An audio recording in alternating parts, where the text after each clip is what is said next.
अपने ही क्लास के किसी दूसरे स्कूल के सीबीएसई के बच्चों से मुलाकात होती है कि नहीं होती है? होती है?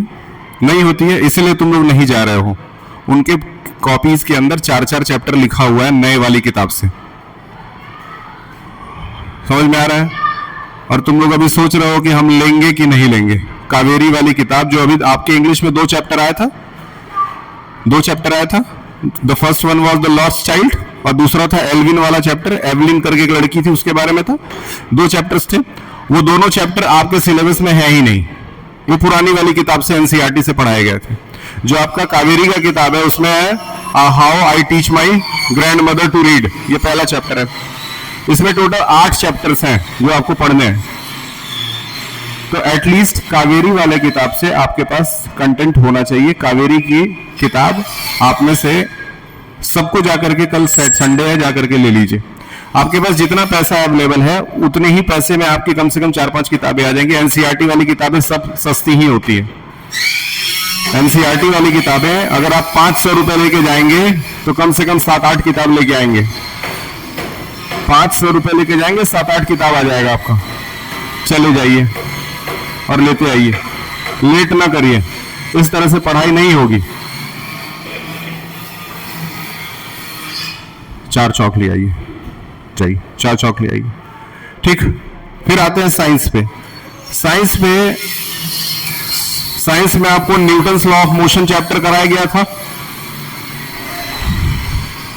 आप में से कौन कौन सेकंड लॉ ऑफ न्यूटन बता सकता है? हाँ, न्यूटन सेकंड लॉ कौन कौन बता सकता है? अगर आपको न्यूटन सेकंड लॉ आता है, तो फिर समझ जाइए कि आपको चैप्टर आता है। नहीं आता है तो फिर समझ जाइए आपको नहीं आता है। न्यूटन सेकंड लॉ कौन कौन बता सकता है आप लोगों में से?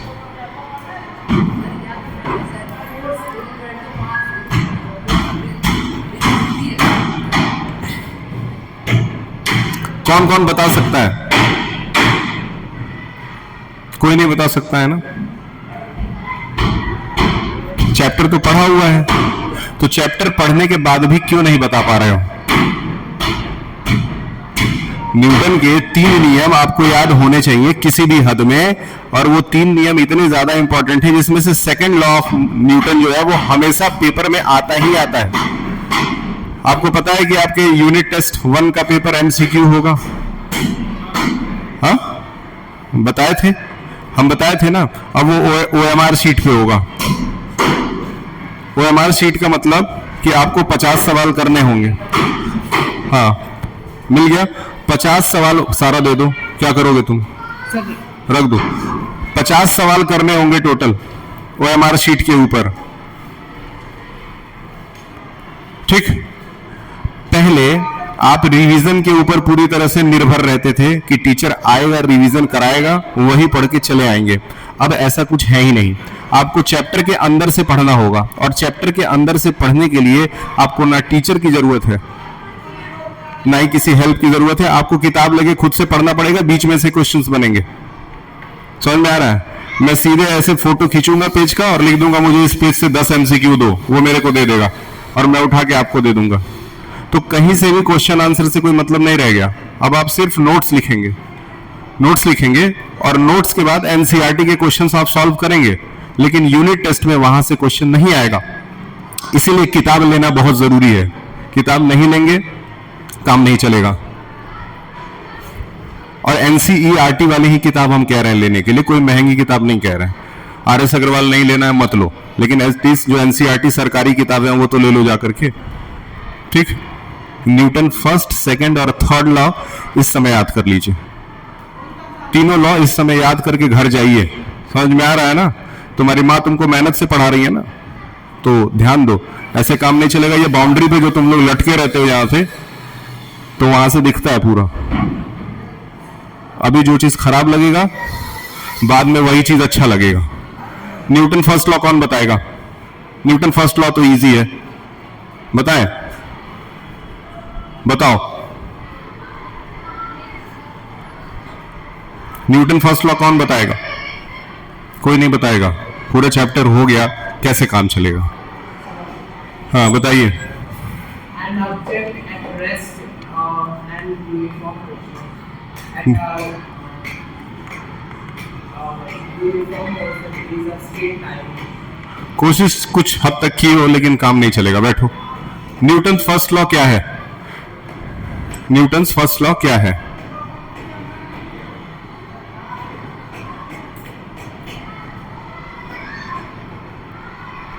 न्यूटन फर्स्ट लॉ समझने के लिए आप बाहर आइए, ठीक है। इनको बाहर बुलाते हैं और इन्हीं को मान लेते हैं कि ये न्यूटन है, ठीक है।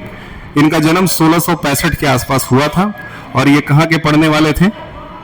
इन्होंने पढ़ाई कहाँ से करी थी आप बता सकते हैं? मैंने बताया था न्यूटन ने कहाँ से पढ़ाई की थी। न्यूटन ने पढ़ाई की थी कैम्ब्रिज यूनिवर्सिटी से। उनके कॉलेज का नाम था ट्रिनिटी। अभी भी कैम्ब्रिज यूनिवर्सिटी के अंदर इस तरह के बोर्ड्स लगे हुए हैं जिसपे न्यूटन का राइटिंग है। अभी भी इस समय भी उन लोगों ने उस राइटिंग को बचा के रखा है। तो ये हमारे आज के न्यूटन है। इनके 3 लॉज सुन लीजिए। पहला नियम न्यूटन ने ये बनाया कि मैं अगर यहाँ चुपचाप खड़ा हो जाऊं ना, ये चुपचाप यहाँ खड़े हो जाए, सीधे खड़े हो जाओ, हिलना मत, ठीक है। अब ये एक ऑब्जेक्ट है, ये खुद न्यूटन है और ये एक ऑब्जेक्ट है, ये अपने जगह पे खड़े हैं चुपचाप। और ये किस में खड़े हैं? रेस्ट में खड़े हैं। किस में? ठीक है, बिल्कुल हिलने की जरूरत नहीं है, ठीक। अगर ये रेस्ट में खड़े हैं, ध्यान से सुनिएगा, और अभी हम लोग क्या कर देते हैं? छुट्टी कर देते हैं, घंटी लगा दी है, हम सब लोग चले गए, ये लेबर साहब लोग, ये भी लोग चले गए। हम लोग सीधे गर्मी की छुट्टी के बाद आए और गर्मी की छुट्टी के बाद जब आए तब भी ये यहाँ चुपचाप खड़े थे। समझ में आया? ये क्यों खड़े थे? यही न्यूटन का पहला नियम है। बताएं ये क्यों खड़े थे? इतने समय में तो इनको मूव करके एक जगह से दूसरी जगह चले जाना चाहिए था।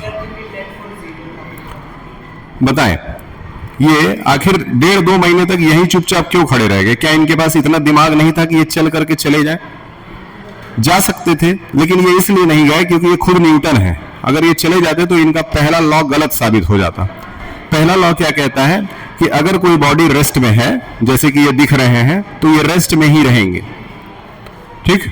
उसी तरीके से अगर ये मोशन में आ जाए, अब आप एक चक्कर मार के आइए क्लास का, जाइए। अब देखिए ये मोशन में आ गए हैं और ये क्लास का चक्कर मार रहे हैं। चक्कर अगर ये मार रहे हैं तो इनको 360 डिग्री हम लोग शूट भी कर सकते हैं, क्यों? लेकिन रहने दीजिए। ये एक चक्कर मार रहे हैं, ऐसे ही ये चक्कर मारते रहेंगे, ये रुकेंगे नहीं, हम लोग पढ़ते रहेंगे, ये चक्कर मारते रहेंगे। चलते रहो, तुमको समझ में आ जाएगा, ठीक है। तो 2 एग्जाम्पल हम दिए, एक हम क्या किए? इनको रोक दिए, सही है ना। और अब हम इनको बोल दिए ये चलते रहें। अब हम घंटी बजाएंगे, छुट्टी हो जाएगी, और फिर हम लोग गर्मी की छुट्टी के बाद आएंगे, तब भी ये चलते हुए ही नजर आएंगे। इसी तरीके से ये पूरे क्लास में 2-3 महीने, 4-6 महीने चलते रहेंगे। इनका काम है आज पूरी तरह से चलना। समझ में आ रहा है ना? देख रहे हो हम लोग अपना पढ़ लिख रहे हैं, लेकिन ये अपना काम कर रहे हैं। आखिर क्यों ऐसा कर रहे हैं ये? आखिर ये ऐसा क्यों कर रहे हैं? क्या लग रहा है? इसलिए कर रहे हैं क्योंकि ये खुद न्यूटन है, अपने लॉ को ब्रेक नहीं करना चाहते। अब आइए यहाँ रुक जाइए, हम आपको बताते हैं नियम क्या है। रुक जाइए, ठीक है। अब इन्होंने ये पहला नियम दिया। पहला नियम क्या दिया कि अगर मुझे एक जगह रेस्ट में छोड़ दिया जाए ना, तो मैं रेस्ट में ही रहूंगा, मैं मूव नहीं करूंगा। और अगर मुझे एक बार मोशन में ला करके छोड़ दिया जाए तो मैं मोशन में ही रहूंगा, तब तक जब तक मेरे ऊपर दबाव डाल के रोका ना जाए। और दबाव डाल के इनको किसने रोका? मैंने बोला ना, रुक जाओ अब मत चलना। मतलब अगर हम इनको नहीं रोकते ना, तो ये कंटिन्यूअसली चलते रहते, चलते रहते, चलते चलते। क्लियर है? न्यूटन का सीधा नियम है कि ये पंखा चला दिया गया ना, ये पंखा चला दिया गया, अगर इसको स्विच ऑफ करके रोका नहीं जाएगा ना, तो ये कंटिन्यूअसली इसी तरह चलता रहेगा। सही है? और अगर एक बार पंखा रोक दिया गया ना, तो जब तक उसको स्विच ऑन करके चलाया नहीं जाएगा तब तक वो नहीं चलेगा। तो क्या न्यूटन का नियम अब तुम भूल जाओगे? पहला नियम यही कहता है। अब इसको अंग्रेजी भाषा में पढ़े लिखे लोगों की तरह समझते हैं। If a body is in rest it will remain in rest, if a body is in motion it will remain in motion until and unless an external force is applied on it। मतलब अगर body rest में है तो rest में ही रहेगी, motion में है तो मोशन में ही रहेगी, तब तक जब तक हम बाहर से कोई फोर्स लगा करके उसको रोक नहीं देते हैं। क्या इतना नहीं समझ में आया? अब बताइए, आपको समझ में आ गया? समझा दीजिए, आपको जैसे मन करे समझाइए। अब देखो अब ऐसा नहीं है कि जो इंग्लिश बोलता है वही स्मार्ट है, नहीं। अब जो अच्छा बोलता है वो स्मार्ट है, तो हिंदी भी बोलोगे तब भी चलेगा। इंग्लिश का जमाना अब खत्म हो गया, समझो।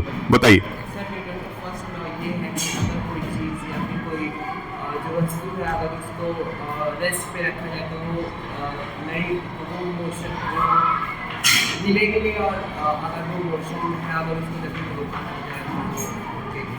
ठीक, बैठ जाइए। आप बताएं।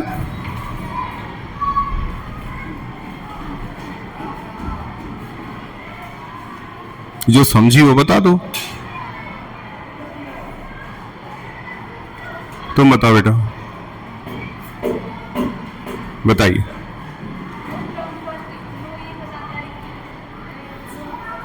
जोर से बोलो। हाँ बोलो बोलो, जो आता है बोलो। बोलोगी तो सीखोगी।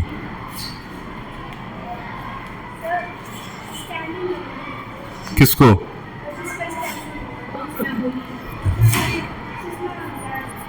ठीक है, अभी चले जाएंगे सब, लास्ट पीरियड में चले जाएंगे। ठीक, बताइए। जो आता है बोलो, टाइम मत खाओ। वो टाइमर चालू है, उसमें 30 मिनट होगा, मैं चला जाऊंगा। बताइए। आप बताइए, बैठिए, बोलना सीखो। Very good.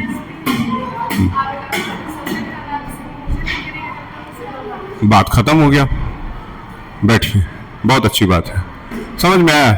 इतना समझना था, पहला लॉ हो गया खत्म। अब मेरे ख्याल से आप पहला लॉ कभी नहीं भूलेंगे। अब पहले लॉ के बाद ना सीधे तीसरा लॉ समझते हैं, ठीक है? अब हम तीसरे लॉ में क्या करेंगे ना, ये क्या कर रहे थे, ये बाजार में चल रहे थे, ठीक है? ये बाजार में नहीं चल रहे थे, चलिए क्लास में इधर टहल रहे थे, तब तक एक बच्चा पीछे से आएगा और इनको परेशान करेगा। आप आइए इनको परेशान करने के लिए। ये न्यूटन का तीसरा नियम है। न्यूटन का ये कौन सा लॉ है? थर्ड, ठीक है? ये न्यूटन का थर्ड लॉ है कि ये एक ऑब्जेक्ट है, ये चुपचाप अपना काम कर रहा था, लेकिन ये पीछे से आकर के इनको परेशान करने लगे। अब तुम इनको कुछ इस तरह से परेशान करोगे। जब ये एक मिनट है, तुम कुछ ज्यादा परेशान उसको कर रहे हो, ठीक है? ये जब इनको परेशान करेगा ना, तो ये अपने पीछे इस पैर से पीछे इनको लात मारेगा। क्या मारेगा? समझ रहे हो? जैसे गाय पीछे से पैर मारती है ना, वैसे तुम मारोगे। थोड़ा धीरे मारना, इसको चोट ना लगे, ठीक है? अब तुम थोड़ा इनको ऐसे परेशान करके पीछे हो जाना, क्योंकि वो लात मारेगा तो तुमको लग सकता है। चलो, समझ में आया ना? यही नियम है न्यूटन का तीसरा नियम, ठीक? तो न्यूटन का तीसरा नियम क्या कहता है? न्यूटन का तीसरा नियम कहता है, अब तो न्यूटन और आइंस्टीन दोनों लोग मेरे साथ खड़े हैं। तो आइंस्टीन का जन्म तब हुआ था जब न्यूटन को मरे हुए 200 साल हो गया था। मतलब ये बहुत बाद में पैदा लिए और ये बहुत पहले पैदा ले लिए थे, ठीक? तो अब थर्ड लॉ समझ लेते हैं। थर्ड लॉ ये कहता है कि किसी भी एक्शन का अपोजिट रिएक्शन होता है, ठीक है? इन्होंने एक एक्शन किया, इसके अपोजिट में इनको रिएक्शन मिल गया। जस्ट लाइक कोई गांव में कोई गैया खड़ी थी, हम बार बार जाकर के उसका पूंछ खींच रहे थे और उसने पीछे पैर करके हमको मार दिया, है कि नहीं? जिधर एक्शन किए उसके अपोजिट में हमको क्या मिल गया? रिएक्शन मिल गया। समझ में आया? बहुत सिंपल है। क्या दोनों नियम अब भूलेगा? नहीं भूल सकता है, ठीक? जाइए, ठीक? अब ये दोनों लोग चले गए, तो पहला लॉ क्या हो गया? याद हो गया। थर्ड लॉ भी याद हो गया। अब सवाल ये उठता है कि फर्स्ट लॉ के बाद तो हम सीधे थर्ड लॉ बता दिए, सेकंड लॉ क्यों नहीं बताया? क्योंकि सेकंड लॉ को समझा पाना थोड़ा सा कठिन है, उसको बहुत ज्यादा व्यवहारिक भाषा में नहीं समझा सकते हैं, लेकिन फिर भी कोशिश करते हैं कैसे किया जा सकता है, ठीक है? तो मेन हमारा जो लॉ है ना, जिसपे सबसे ज्यादा न्यूमेरिकल बनेगा, जिसपे सबसे ज्यादा सवाल बनेगा, वो कौन सा लॉ है? Newton second law. यही लॉ पढ़ करके आपकी आज की क्लास ओवर हो जाएगी। तो न्यूटन सेकंड लॉ पढ़ लेते हैं।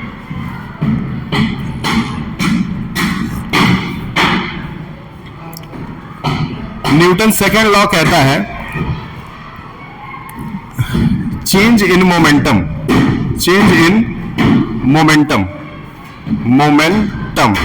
इसको नोट जरूर करिएगा। इसी तरह से आपको कॉपी में लिख देना होगा, change in momentum is directly proportional.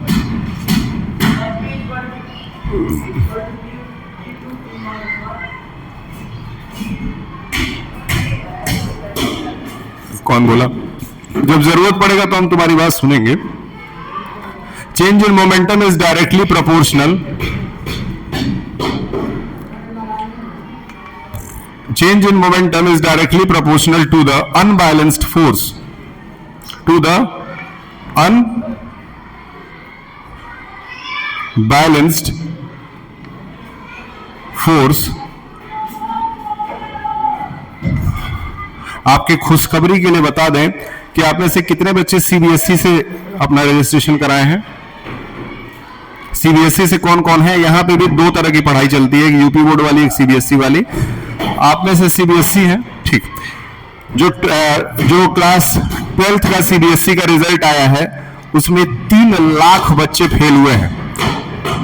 3 lakh बच्चे इस साल फेल हुए हैं, जिसमें से 1 लाख बच्चों का कंपार्टमेंट आया है और 2 लाख बच्चे साफ सुथरा फेल हुए हैं। इसको ध्यान में रखते हुए पढ़ाई कीजिएगा, नहीं तो आपका 1 साल बर्बाद हो जाएगा। ये सीबीएसई वाले बच्चों के लिए है। अगर आप यूपी बोर्ड से हैं तो आप मस्त रहिए, क्योंकि अगले साल यूपी में चुनाव होगा जिसमें सरकार आपको भर भर के नंबर दे देगी, लेकिन इसमें आपको भर भर के नंबर नहीं दिया जाएगा। इसमें जो लायक होगा उसी को नंबर मिलेगा। तो unbalanced force applied in the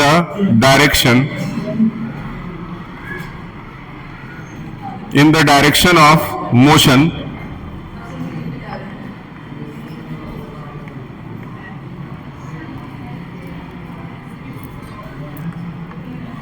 ठीक है। चलिए अब इस लॉ को समझने के लिए भी थोड़ा सा प्रैक्टिकल एप्लीकेशन लेंगे। हम 3 चीज के बारे में जानेंगे। सबसे पहले हम लोग m से किसको डिनोट करेंगे? मास को, याद रहे। v से किसको डिनोट करेंगे? Very good, velocity. और p से किसको डिनोट करेंगे?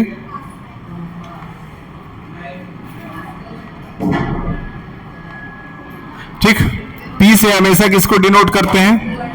मोमेंटम को। याद रखिएगा, P से मोमेंटम को डिनोट करेंगे। आप आइए।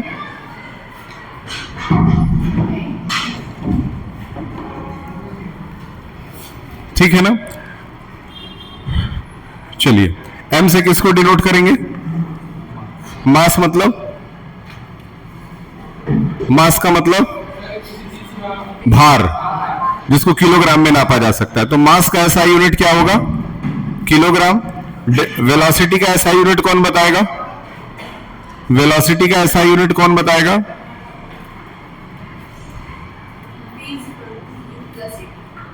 वेलोसिटी का ऐसा यूनिट पूछ रहे हैं। 2 दिन से तुम एब्सेंट थी ना, बताइए। मीटर पर सेकंड, याद रखिएगा, मीटर पर याद रहेगा।